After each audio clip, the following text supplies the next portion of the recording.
नमस्कार, live series में आपका स्वागत है। मैं हूं आपके साथ प्रीति झा। सीएम नीतीश कुमार की अध्यक्षता में आज कैबिनेट बैठक हुई है, जिसमें कई बड़े फैसले लिए गए हैं। आपको बता दें तो इसमें करीब 27 एजेंडों पर मुहर लगी है और वहीं कई बड़े फैसले को लेकर जानकारी देते हुए नजर आ रहे हैं गृह विभाग के अपर मुख्य सचिव सिद्धार्थ। क्या कुछ कह रहे हैं और क्या जानकारी दे रहे हैं, सुनिए। 27 एजेंडों पे अपना निर्णय लिया है। 27 सबसे पहला है कि जो जल जीवन हरियाली अभियान है 27। तो जल जीवन हरियाली अभियान है, ये जल संसाधन विभाग का था। इसके अंतर्गत टर्नकी के आधार पर औरंगाबाद, डेहरी, सासाराम शहरों के लिए सोन नदी में उपलब्ध सतही जल, जो सरफेस वाटर है, उसके माध्यम से जो पेयजल उपलब्ध कराने का निर्णय लिया है। इसमें 1347 करोड़ 32 लाख रुपए व्यय होंगे।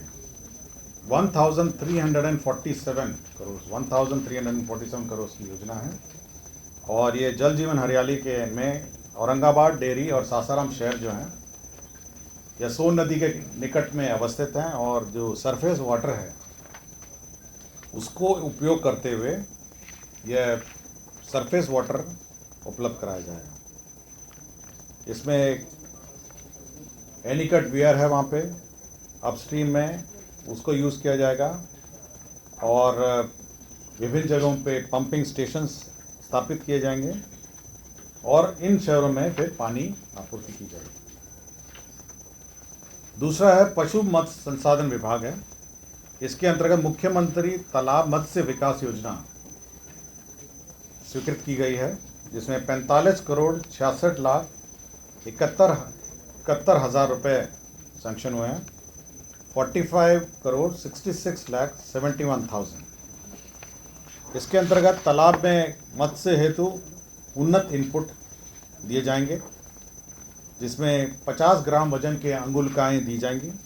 उन्नत मत्स्य बीज उत्पादन के तहत कार्रवाई की जाएगी। ट्यूबवेल तथा पंप सेट अधिक स्थापन किए जाएंगे।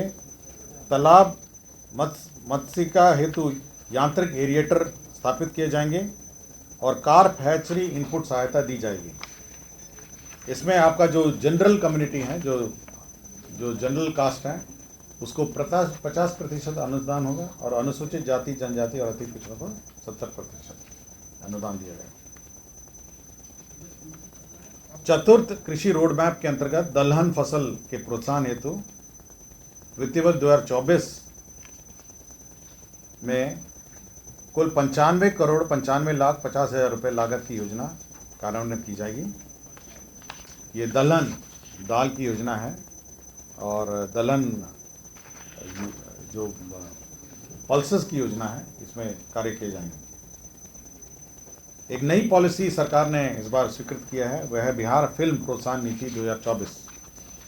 इसके अंतर्गत विभिन्न जो फिल्म निर्माता हैं उनको 4 करोड़ तक अनुदान का प्रावधान किया गया है। मैं डिटेल्स आपको दे दूंगा।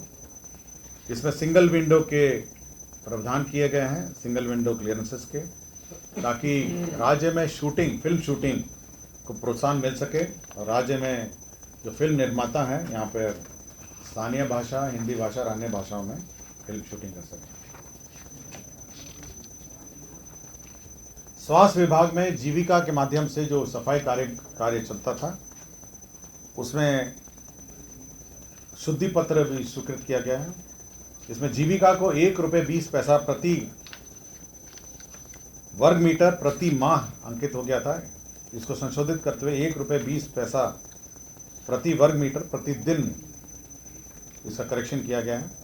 तो हर जो जीविका ग्रुप हैं जो अस्पताल परिसर में सफाई करेंगी, वो 1 रुपये 20 पैसा प्रति वर्ग मीटर प्रति दिन उनको भुगतान किया जाएगा। शिक्षा विभाग के अंतर्गत भागलपुर अंतर्गत विक्रमशिला विश्वविद्यालय जो ऐतिहासिक स्थल है, वहाँ पे सेंट्रल यूनिवर्सिटी की स्थापना हेतु 205 एकड़ भूमि चिन्हित की गई है, 205 एकड़। और इसके लिए जो लैंड एक्विजिशन का कॉस्ट है वह 87 करोड़ 99 लाख 81 हजार 355 रुपये इसमें निहित है। सेंट्रल यूनिवर्सिटी भी बनेगी। पहले ये आपको जानकारी है, 2 सेंट्रल यूनिवर्सिटीज़ हैं। एक गया में है, एक मोतिहारी में है। तो इसी तीसरा सेंट्रल यूनिवर्सिटी जो है, ये विक्रमशिला विश्वविद्यालय जो ऐतिहासिक स्थल है, उसी के समीप एक केंद्रीय विश्वविद्यालय की स्थापना की जाएगी।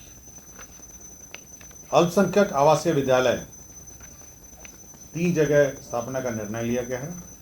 सबसे पहला है जमुई में अंचल खेरा में, इसमें 55 करोड़ 91 लाख 67 हज़ार रुपये की प्रशासनिक स्वीकृति दी है। दूसरा नालंदा जिला अंतर्गत बिहार शरीफ में 56 करोड़ 61 लाख 3 हज़ार रुपये की प्रशासनिक स्वीकृति। और तीसरा कैमूर जिला के अंतर्गत चैनपुर में 98 करोड़ 17 लाख 99 हज़ार रुपये। तो 3 जगह का है। पहला है जमुई में अंचल खेरा में, दूसरा नालंदा जिला अंतर्गत बिहार शरीफ और तीसरा कैमूर जिला अंतर्गत चैनपुर में। तो 3 जो अल्पसंख्यक विद्यालय हैं, आवासीय विद्यालय, उसकी स्वीकृति दी जाएगी। राज्य सरकार ने बिहार जिला परिषद के भू संपदा लीज नीति का भी घोषणा की है।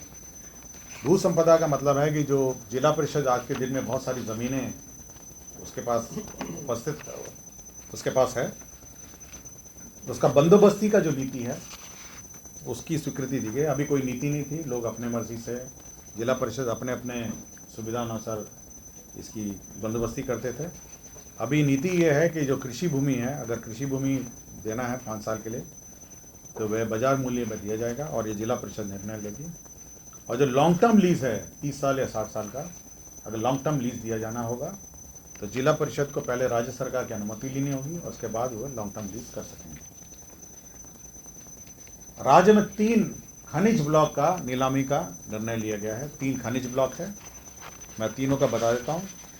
एक आपका जमुई में मजोस में मैग्नेटाइट आयरन ओर का है, और भंटा मैग्नेसाइट है, ये जमुई में है, और भोरा कटरा लाइमस्टोन ये रोहतास में है। तो 3 जो लाइमस्टोन का ब्लॉक है, इसकी नीलामी होनी, तो इसकी रिजर्व जमा सरकार ने निर्धारित की गई है।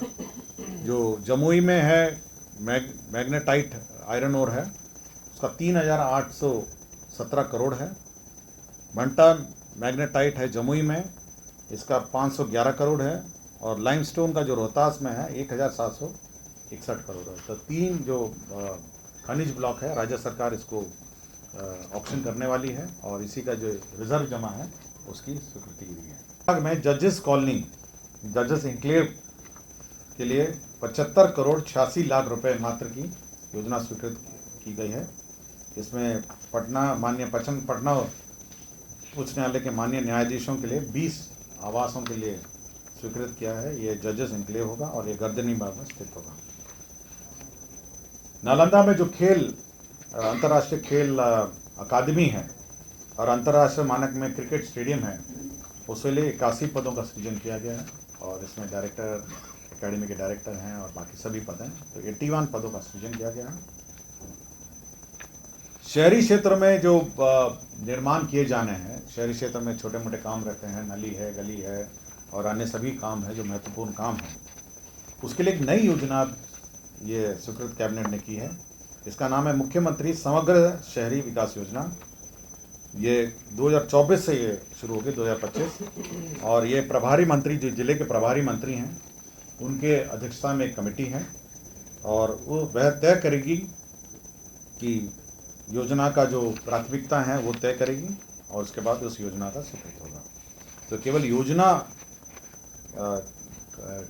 की स्वीकृति है और बाकी बाद में आवंटन है, अन्य जो राशि है उसका तय किया जाएगा। इसमें जो सड़कों का चयन है, सड़कें बनानी है, गली बनानी है, नागरिक सुविधा है, डिवाइडर है, पौधे हैं, पार्किंग स्थल है, पैदल यात्रियों का है, नालों का चयन है।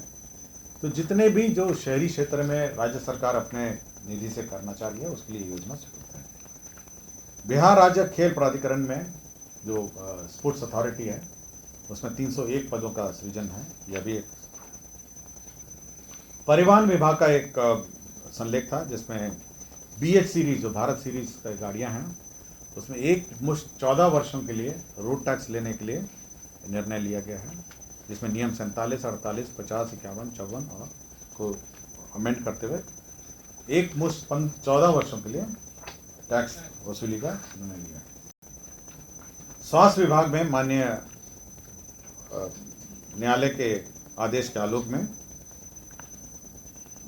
जो सर्जरी के अंतर्गत अनुशंसित अभ्यर्थियों को सहायक प्राध्यापक के पद में नियुक्ति किया जाना था, उसमें पद सृजित किए गए अतिरिक्त पद, और 4 डॉक्टर को नियुक्ति करने का निर्णय लिया गया। डॉक्टर मनोज कुमार गुप्ता हैं, डॉक्टर जावेद अख्तर हैं, डॉक्टर मनोज कुमार साव हैं, डॉक्टर रजनीश चंद्रा हैं। तो न्यायालय के आदेश का अनुपालन किया है। बिहार सड़क सुरक्षा परिषद के अंतर्गत लीड एजेंसी के लिए संविदा के आधार पर स्वीकृत लेखा पदाधिकारी रोकड़पाल, इसमें 2 पद थे।